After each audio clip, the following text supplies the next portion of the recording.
نحمده ونصلي ونسلم على رسوله الكريم اما بعد۔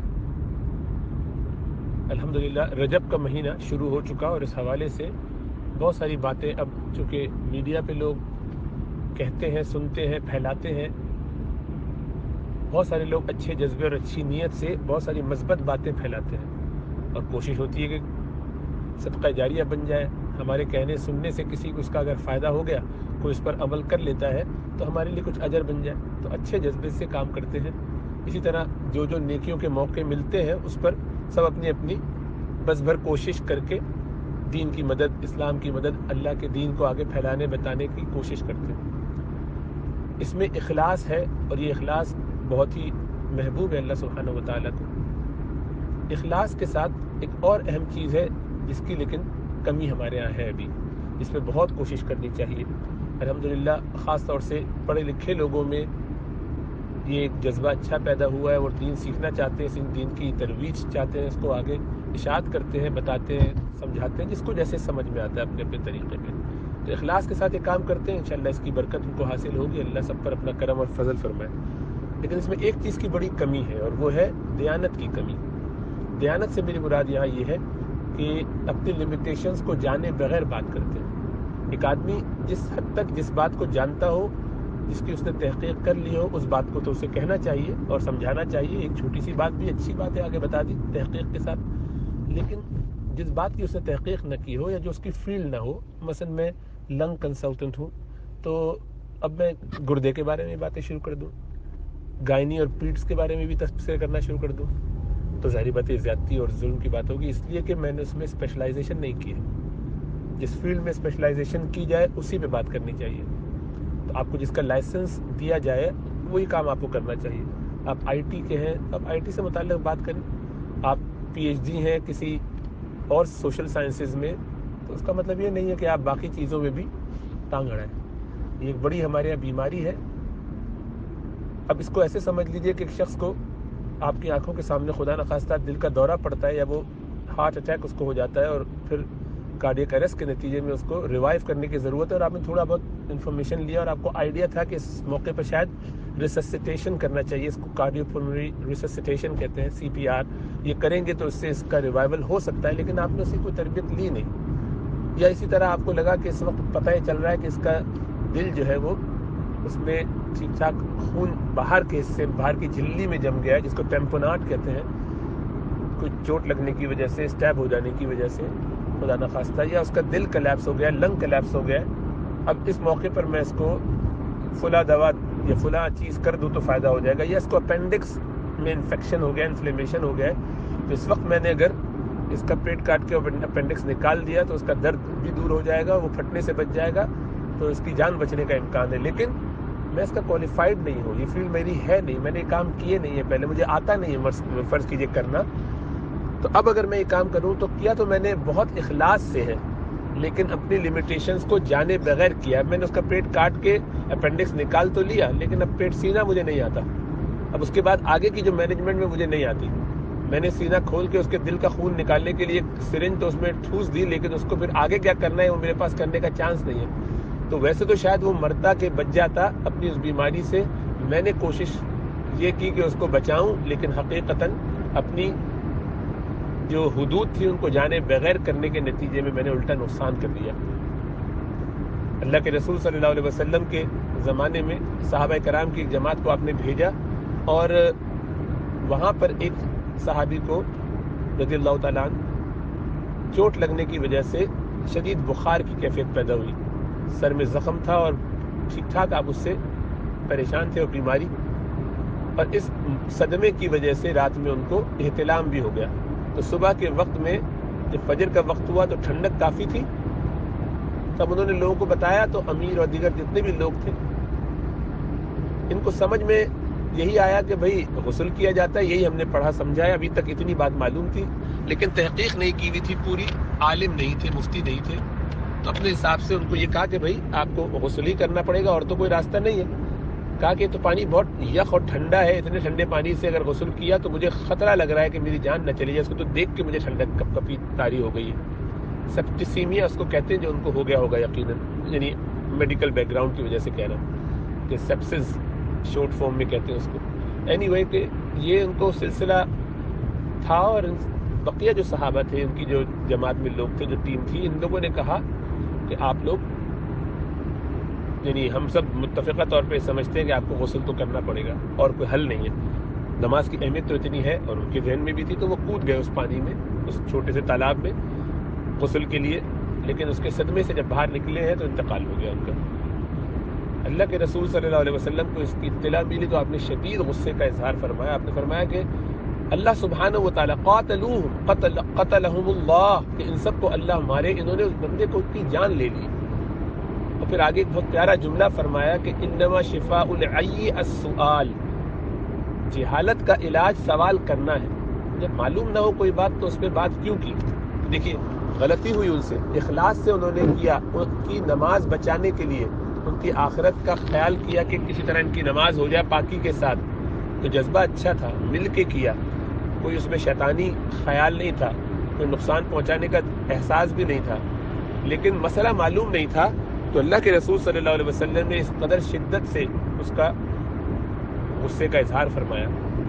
ورنہ آپ عام طور پر بہت شفقت اور رحمت فرماتے تھے، لیکن یہ اتنا بڑا مسئلہ ہے کہ دین کے بارے میں کوئی بات بغیر علم کے کہنا. اللہ کے رسول صلی اللہ علیہ وسلم نے فرمایا کہ ایک تو اپنی حدیث کے بارے میں فرمایا کہ من کذب علی متعمدا فلیتبوأ مقعدہ من النار. یہ حدیث ہے تو متواتر حدیث ہے، یعنی 70 سے زیادہ صحابہ نے اس کو جو ہے وہ بیان کیا ہے مختلف کتابوں میں، یہ مختلف طرق سے آئی، اور بھی بہت سارے لوگوں نے. تو یہ اس کی اوتھینٹسٹی ہائیسٹ لیول کی ہے. احادیث میں ایسی حدیثیں بمشکل 100 ہیں کہ جن کا اس درجے کا مقام ہے کہ جو بالکل ایبسولوٹ ٹرمز میں ایکسیپٹڈ ہے ہر ایک کے نزدیک. تو متواتر حدیث. اسی طرح ایک حدیث میں اللہ کے رسول صلی اللہ علیہ وسلم نے فرمایا کہ من قال فی القرآن برأیہ، جس نے قرآن کے بارے میں کوئی بات اپنی طرف سے کہہ دی، فاصاب، اور اتفاق سے وہ بات اس نے صحیح بھی کہہ دی، یعنی وہ بات ٹھیک تھی، اتفاق سے قرآن میں تھی وہ بات، لیکن اس کے پاس علم نہیں تھا اس کا، بغیر علم اس نے یہ بات کہی تھی، بغیر جانے، اس کو نہیں معلوم تھا، اس کا اندازہ تھا، اس کو لگا کہ شاید یہ قرآن میں ہوگا، سنا ہے بزرگوں سے شاید ہو قرآن میں، انہوں نے شاید قرآن کہا تھا یا حدیث کہا تھا، یاد نہیں، لیکن کسی کی بات تھی. تو اپنے طور پہ اپنے پوائنٹ کو مضبوط کرنے کے لیے، لوگوں کو ترغیب دلانے کے لیے اچھے جذبے کے ساتھ کہ کسی طرح لوگ یہ کام کر لیں، اچھا کام کر لیں، انہوں نے اس کو قرآن کی آیت بنا دیا. قرآن میں اللہ نے ایسا فرمایا کہہ دیا، ایک دفعہ نہیں کئی دفعہ کہہ دیا. تو اللہ کے رسول صلی اللہ علیہ وسلم نے فرمایا کہ اس نے یہ بات کہی اور اتفاق سے وہ تھی قرآن میں، لیکن اس کو معلوم نہیں تھی کہ یہ قرآن میں ہے. فرمایا تب بھی اس نے خطا کی، تب بھی اس نے جرم کیا، گناہ کیا، غلط کام کیا. دیکھو بات تو اتفاق سے تھی قرآن میں تب بھی، اور نہ ہو اور پھر کہی جائے تو اس سے بڑا جھوٹ اور کیا ہوگا. چنانچہ حدیث کے بارے میں اللہ کے رسول صلی اللہ علیہ وسلم جو فرما رہے ہیں متواتر حدیث میں کہ جس نے حدیث کے بارے میں، جس نے میری بات، رسول اللہ صلی اللہ علیہ وسلم کی بات کو پیش کیا اور وہ جھوٹ تھی، تو وہ اپنا ٹھکانہ جہنم میں بنائے، جہنم میں بنائے. اس نے جرأت کیسے کی؟ اور قرآن کے بارے میں یہ بات کہنا یا حدیث کے بارے میں یہ بات کہنا خالی اتنا کافی نہیں ہے کہ میں نے جان بوجھ کے کوئی چیز گھڑی اور حدیث بنا دی. کچھ لوگوں نے ایسا بھی کیا، پرانے زمانے میں کرتے تھے لوگ زیادہ، اپنی شان بیان کرنے کے لیے، مختلف باتیں بیان کرنے کے لیے، اپنے آپ کو محدث شامل کرنے کے لیے تو گھڑ کے لاتے تھے، وہ الگ لوگ تھے. لیکن بہت سے ایسے بھی ہوتے تھے کہ جو اخلاص سے کام کرتے تھے کہ لوگوں کو اچھی بات کی ترغیب دلانی ہے، اس بہانے کم از کم لوگ دین پہ آ جائیں گے. بہت ادھر ادھر کے چکر میں چلو کم از کم اس طرح سے یہ کام ہی کر لیں. ہم یہ چاہتے ہیں کہ لوگ، مثلا یہ جو کلپ آج کل بہت چل رہی ہے اور کسی نے مجھے بھیجا اس کے بارے میں تبصرہ کرنے کے لیے، تو اس میں رجب کے حوالے سے یہ خاتون بہت تفصیل سے بیان کر رہی ہیں اور بہت جذبے اور جوش سے اور بہت اخلاص سے، ان کے انداز سے سمجھ میں آ رہا ہے کہ وہ بہت درد سے چاہ رہی ہیں کہ لوگ جو ہے رجب کے مہینے میں عبادات کریں اور روزے رکھیں اور فائدہ اٹھائیں. لیکن اس میں انہوں نے جتنے بھی حوالے دیے تقریباً سب رجب کے حوالے سے، قرآن کو کہہ کہ قرآن میں اللہ یہ فرماتے، ان میں سے کوئی ایک بات بھی اللہ نے قرآن میں رجب کے حوالے سے نہیں فرمائی. رجب کا بلکہ قرآن میں نام بھی نہیں لیا گیا پورے قرآن میں. رجب کی طرف اشارہ ہے، جیسا کہ 4 محترم مہینوں کا اشارہ قرآن میں موجود ہے. اللہ سبحانہ و تعالیٰ فرماتے ان عدت الشہور عند اللہ 12 شہرا منها 4 حرم، کہ محترم مہینے اللہ سبحانہ و تعالیٰ نے جو 12 مہینے بنائے ہیں شروع سے، ان میں سے 4 محترم مہینے ہیں. اور اس پر بخاری شریف کی حدیث اور دیگر احادیث بھی موجود ہے کہ محترم مہینے کون کون سے ہیں؟ ذوالقعدہ، ذوالحجہ اور محرم اور رجب. تو رجب ان میں شامل ہے جو محترم مہینے ہیں. تو اشارہ تو ضرور موجود ہے. اسی طرح اشہر حرم کے حوالے سے جو قتال کا واقعہ ہوا حضرت عبداللہ بن جہش رضی اللہ تعالیٰ عنہما کی سرکردگی میں، اس کی تفصیل بھی سورہ بقرہ میں اشارے کی طرح موجود ہے. یہ تو سورہ توبہ میں 12 مہینوں والی بات اور 4 اس میں سے محترم ہے. تو قرآن میں اشارے ضرور ہیں، لیکن رجب کا نام بھی نہیں ہے پورے قرآن میں. رجب کو اللہ نے اپنا مہینہ فرمایا ہے، محرم کو فرمایا ہے. اس طرح کے جو یہ اسی عنوان سے ہے کہ ان کی فضیلتیں احادیث میں آئی ہیں. بعض حدیثیں ان میں صحیح ہیں، بعض بالکل ضعیف، اور بعض موضوع گھڑی ہوئی بھی ہیں. تو رجب بہت اہم مہینہ ہے، بہت محترم مہینہ ہے. اس کی فضیلت آئی ہے، صحیح احادیث میں بھی آئی ہے، اور وہی کافی ہے. انہی صحیح احادیث کو بیان کر دینے سے کام چل جاتا ہے. تو اس کے آگے پیچھے اس کو مزید چمکانے کی، رسول اللہ صلی اللہ علیہ وسلم کے الفاظ سے آگے بڑھ کے اس کو امبیلش کرنے کی، 4 چاند لگانے کی کوشش کرنا، یہ بڑی جرت ہے، بڑی زیادتی ہے. انجانے میں بھی ہو تب بھی زیادتی ہے. آپ کے الفاظ کو بدل دینا، اپنے الفاظ میں کہنا، بغیر ریفرنس کے کہنا، یہ دیکھے بغیر کہنا. احادیث پہ تو بات کرنی ہی نہیں چاہیے. اسی طرح قرآن پہ بھی بات نہیں کرنی چاہیے ان کو جو کہ اس کے عالم نہ ہو. خالی قرآن کا عالم اور حدیث کا عالم ہونا بھی کافی نہیں ہے، بلکہ محدث ہو تو حدیث پہ بات کرے، مفسر ہو تو قرآن پہ بات کرے، مجتہد امام ہو تو فقہ پہ بات کرے، اور تینوں کو پڑھا ہو تو پھر الگ بات ہے. تو اس کی سطح تخصص کی تینوں درجے میں ہو. تو عام طور پر اس میں بہت احتیاط کرنی چاہیے. ہمارے ہاں ابھی ایک جہالت رائج ہو گئی ہے کہ ہم اپنے طور پر جو سمجھتے کہتے چلے جاتے ہیں، جو بات سمجھ میں آتی ہے اس کا تذکرہ کرتے ہیں. ہماری عقل میں کیا آ رہا ہے؟ یہ اتنا خطرناک کام ہے. جیسا عرض کیا کہ اللہ کے رسول صلی اللہ علیہ وسلم کی کسی بھی بات کو، اس کی تو بلکہ پڑھتے ہوئے عبارت غلط پڑھ دینا، اسی لیے بعض نے تک کہا کہ ترجمہ بھی اس کا غلط کرنا، یہ بھی خطرے کی بات ہے. انجانے میں کہہ دینا، ہم نے ایسے پڑھا تھا ایسے کہہ دیا، وہ ترجمہ ویریفائی نہیں کیا، چیک نہیں کیا، جو معلوم نہیں تھا. یہ سب باتیں بہت بڑا ظلم ہے اپنے اوپر. اس سے بڑا دین کا نقصان ہو جاتا ہے، کیونکہ آپ اخلاص کے ساتھ یہ کام کر رہے ہیں، دوسرے چوری کر کے دھوکے کے لیے کریں گے، دین کو پورا ملغوبہ اس کا عجیب و غریب بنا دیں گے. شریعت کی حفاظت کیسے ہوگی؟ اس کی حفاظت کے لیے ضروری ہے کہ جس طرح جو بات کہی جائے، سکھائی جائے رسول اللہ صلی اللہ علیہ وسلم کی طرف سے، اس کو ویسے ہی رکھا جائے، اس میں کوئی اپنی مرضی سے تبدیل نہ کیا جائے. ایسا کوئی جذبے سے نہ بھی کر رہا ہو تب بھی انجانے میں بھی ایسا کوئی کام کرنا، اس سے ڈرنا چاہیے. تو قرآن میں اس مہینے کو اللہ نے اپنا مہینہ نہیں کہا، نہ قرآن میں رجب کے حوالے سے کوئی ذاتی نام آیا ہے کہ یہ رجب کا مہینہ ہے جس کو اللہ نے اس طرح فضیلت دی ہے. یہ چاروں محترم مہینے ہیں اور ان کی فضیلتیں یقیناً آئی ہیں اور احادیث میں موجود ہے، اور وہ ہمارے لیے کافی ہے. اس کو مزید آگے پیچھے اس میں 4 چاند لگانے کی کوشش کرنا جہالت ہے. لوگوں کو ترغیب دلانی چاہیے، اور لوگوں کو زیادہ ترغیب دلانی چاہیے گناہوں کو چھوڑنے کی. نیکیاں بھی کرتے جائیں، الحمدللہ لوگ کر رہے ہیں، لیکن گناہ چھوڑ نہیں رہے. اب گناہوں میں سے ایک بڑا گناہ ہے کہ ہم بغیر تحقیق کے بات کہہ دیں، تو جھوٹا ہونے کے لیے بھی یہ کافی ہے. تو آپ کی بات میں کیا اثر ہوگا؟ آپ اخلاص سے وہی کام کر رہے ہیں کہ پیٹ کاٹ کے نکال دیا، آپریشن کا آتا نہیں تھا، لیکن تو آپ کی اولاد کے ساتھ کوئی ایسا کرے، آپ کے والدین کے ساتھ کوئی ایسا کرے، آپ کیسا فیل کریں؟ تو دوسروں کو کیوں اس طریقے سے دین سے برگشتہ کرتے ہیں کہ جس کا جو دل چاہے اتنا جری ہو جائے کہ حدیث اور قرآن کا نام لے کے بولنا شروع کرے اور بولتا چلا جائے. ایک دفعہ بھی نہیں، 10-12 دفعہ یہ بات کہے کہ یہ بات قرآن میں، اور کہیں قرآن میں موجود نہ ہو. اس سے بڑا ظلم اور کیا ہوگا؟ یہ تحریف کی شکل ہے. اس طرح دین کی شکل بگڑ جاتی ہے، حلیہ مسخ ہو جاتا ہے، اور ایسا کرنا بہت بڑا جرم ہے. اگر کوئی جان بوجھ کے کرے تو اس پر تو خطرہ ہے، کفر کا فتویٰ لگے گا، اندیشہ ہے اس بات کا. اور کیوں لگے گا؟ اس لیے کہ اس شخص نے قرآن کو جان بوجھ کے تبدیل کیا. تو لیکن میں تو امید نہیں کرتا کہ یہ ہماری بہن نے جان بوجھ کے کیا ہوگا. انجانے میں یہ جہالت ان سے ہوئی، لیکن بڑی جہالت ہے، بڑی جرت ہے. اتنی ہمت کر کے آدمی 20-25 منٹ کا کلپ بنایا، پتہ نہیں کتنے منٹ کا کلپ تھا، میں پورا نہیں سن سکا شروع کی، لیکن 10-1 منٹ جو سنا میں نے اس کو، تو یعنی آدمی سر پکڑ لے کے اچھی بات اچھے جذبے سے کہہ رہی ہیں، لیکن کیوں کہہ رہی ہیں؟ پہلی بات تو یہ کہ آپ کو یہ اتھارٹی کس نے دی ہے کہ آپ دین پہ بات کریں؟ نمبر 1، اگر آپ نے عالمہ کا کورس نہیں کیا ہوا اور آپ کو اجازت نہیں ملی تو آپ کو اس موضوعات پہ بات کرنی نہیں چاہیے. لیکن بیماری یہ ہے کہ اب چونکہ واٹس ایپ ہے اور میڈیا ہے، اور جس کا جو چاہے اپنا چینل بنائے، اور پھر لوگوں سے یہ بھی کہے تو اس کو آگے پھیلاؤ، یعنی خود اپنے لیے جہنم میں وعید بنا رہا ہے کہ میں نے یہ کیا ہے، اور لوگوں کو بھی بتاؤ، جتنے زیادہ لوگوں کو 2-3 کو پھیلاؤ اور بتاؤ، اور تاکہ کل قیامت میں میرے خلاف اتنے سارے لوگ کھڑے ہو کے گواہی دیں. کتنے خطرناک کام میں اپنے آپ کو پھنسایا. اللہ نے ہمیں اس کا مکلف نہیں بنایا تھا. اللہ نے ہم سے نہیں کہا تھا کہ تم یہ کام کرو. یہ تبلیغ کا کام، یہ دین پھیلانے کا کام فقہی مسائل شرعی مسائل بنانے کا کام مفتیوں کا علماء کرام کا تھا، ہر ایک نے اپنے کندھے پر لے لیا. تو اب لیا ہے تو اس کے لیے محنت کر کے پہلے سیکھے اور پھر کرے. یہ کوئی مونوپولی نہیں ہے مولویوں کی. ایسا نہیں ہم کہہ رہے کہ ہم نے مفتی کا کورس کیا ہوا تو ہم ہی خالی یہ بات کریں گے، ہم نے عالم کا کورس کیا ہوا تو خالی آپ بھی کیجئے، آپ بھی مفتی بنیے، عالم بنیے، کیوں نہیں بنتے؟ وہ تو ہم کرنے کے لیے تیار نہیں، اس لیے کہ ہمیں دنیا میں اپنے کمانے کھانے میں بہت وقت ملتا ہی نہیں. اس کے بعد تو دین پڑھنا ہے تو تھرو پراپر چینل پڑھیے.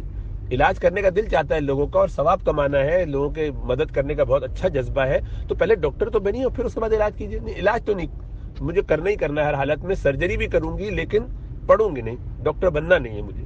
کیا جہالت ہے یہ! کس قدر ہم مخدوش ہو چکے ہیں اپنی انڈرسٹینڈنگ میں. دین کی بنیادیں ہمیں نہیں معلوم اور ہم یہ سمجھ رہے ہیں کہ ہمیں دوسروں کو تبلیغ کرنی چاہیے. اللہ ہدایت دے، اللہ سب پر اپنا کرم فضل فرمائے. دین کو یہ اتنا سستا اور آسان نہیں سمجھنا چاہیے کہ جس کا جو دل چاہے وہ جہاں جائے میڈیا پہ بیٹھے اور باتیں شروع کر دے، دوسروں کو بتانا شروع کر دے. مجھے اچھی طرح اندازہ ہے کہ میں پہلے بھی کہہ چکا ہوں، دوبارہ کہہ رہا ہوں کہ کام اخلاص سے کیا جائے گا تب بھی نقصان ہوگا. جمال گھوٹے کو اخلاص سے کھائیے، ڈائریا پھر بھی ہوگا. اگر نہ یقین آئے تو کر کے دیکھ لیجیے. تو ایسا کام کیوں ہم کریں جس سے ہماری آخرت کا نقصان ہو جائے، دوسروں کا نقصان ہو جائے. لوگوں کو ترغیب دلانی ہے. رجب کا مہینہ کہہ دیجیے اچھا مہینہ ہے، آپ سب لوگ کوشش کریں. اب اس کو اتنا بنانا، ایسا کرنا کہ بس رمضان چھوڑ کے لوگ یہی سمجھیں کہ رجب میں ہی کر لینا چاہیے. بات میں کیا ضرورت ہے؟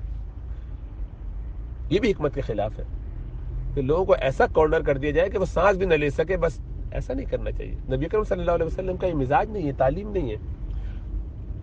یہ کام جو ہے بہت ہی ہر ایک کا انڈیویجولی ٹیلرڈ کام ہوتا ہے. اسی لیے آپ کو علماء کرام ان چیزوں میں بہت زیادہ گھستے ہوئے اور بہت زیادہ تفصیل سے بیان کرتے ہوئے نہیں ملیں گے. وہ بس اشارہ کر دیتے ہیں. اب اس پہ آپ کو حیرت نہیں ہوتی کہ جو کام علماء کرام کو کرنا چاہیے آپ کے خیال میں ان کو معلوم نہیں کہ انہیں کیا کرنا چاہیے؟